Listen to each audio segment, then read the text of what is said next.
Hi everyone, it's Neo. Took a short break from my videos. Today's video is going to be a little bit more generalized. It's not going to be about the paranormal per se. Um, there was a tragedy in our state, very close to home. There was a father and his disabled daughter that were burnt alive in a apartment building not too far from here. First of all, I just want to extend my condolences to the families involved. It was all over the news. It was very tragic. Um, we don't know the entire story. Authorities are still investigating what happened. Um, but apparently, in the two-story building that they lived in the father and the disabled daughter lived on the second floor. I guess the fire started in their kitchen. They've already ruled out foul play. It could have just been a fluke. It was an old building. It could have been, faulty wiring. Um, there is also a lot of questions floating around about whether there was, any fire detectors, fire alarms in the apartment. Uh, you know, right now, they're wondering why this happened. Um, Primarily because I guess the father didn't have a phone in his house, which I guess isn't necessarily uncommon. They weren't very well off. And I guess when the fire started, he left his disabled daughter in the apartment because he had trouble getting her to leave with him. And he went to a neighbor's house to get them to call the fire department. And I guess his son lived in an apartment building adjacent to theirs to try to get the sister out of the apartment. But by the time they were able to get back, being an old building, it was already engulfed in flames. I guess the father was able to get into the apartment, but the son couldn't because the flames started to become so intense that the entrance into the apartment was completely engulfed in heat and flames. And there was a backdraft too. But long and short of it, the son had to vacate the building. His father disappeared inside the burning apartment. And when firefighters were able to douse the flames, and they fought it most of the afternoon, apparently the father was able to get his disabled daughter, I guess, out of the bedroom, but they both perished in the other room. They didn't say if it was the living room or kitchen, but that's neither here nor there. But their bodies were both found charred in the opposite room of her bedroom.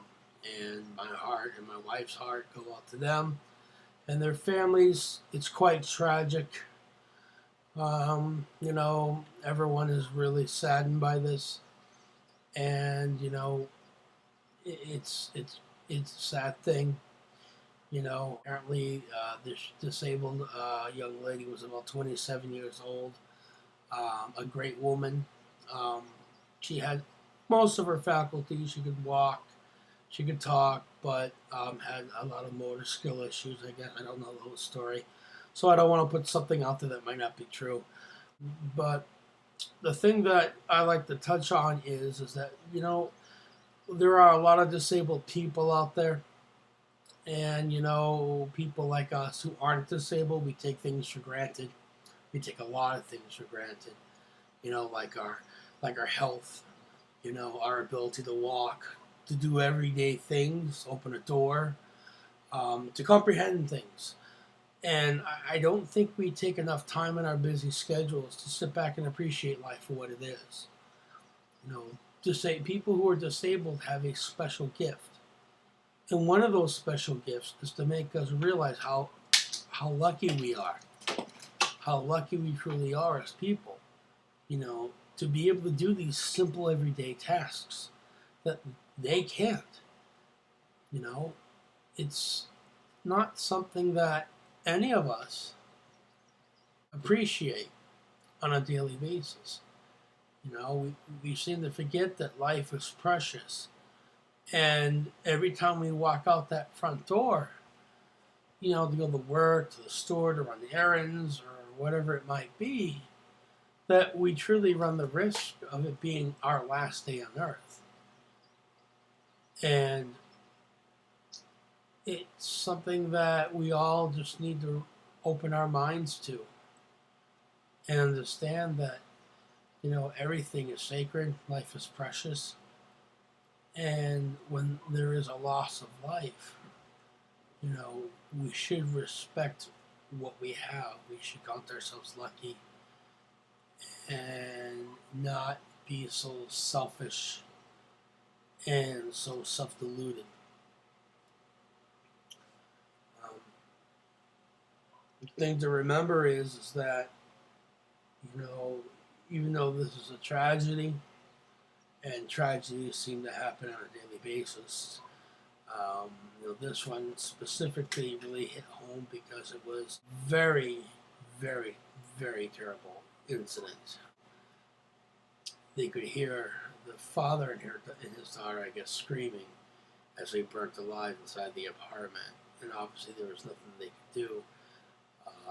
But they're not 100% sure if, even if he could have gotten her outside the apartment itself, being on the second floor, if they could have even made it down to the first floor, because the way the fire itself combusted. I just wanted to put that out there. You know, God bless those people. You know, it was a tragic loss, and you know, my heart goes out to all of you, whoever you are. And it's a sad, sad thing, and I feel for you, and I'm sorry for your loss. And you know, the good Lord above is with you, and I'm sure that your daughter is where she belongs now. And I mean that in the most respectful sense. You know, no pain. You know, no longer disabled. In a world of peace, in a realm of peace, on the other side. And you know, being an amateur ghost hunter and also a researcher, an amateur researcher, that she isn't dwelling those charred remains as a tortured soul, which I hope not. I hope not, because from what I understand, she lived a very fulfilled life despite, you know, her disability. So she enlightened a lot of people and made a lot of people smile. So I think that, I feel in my heart that despite how she went, whatever purpose that she might have had, I think she fulfilled it by, you know, brightening people's lives. So that's all I have to say. Peace out, people. And I'll probably be preparing another video soon. Talk to you later.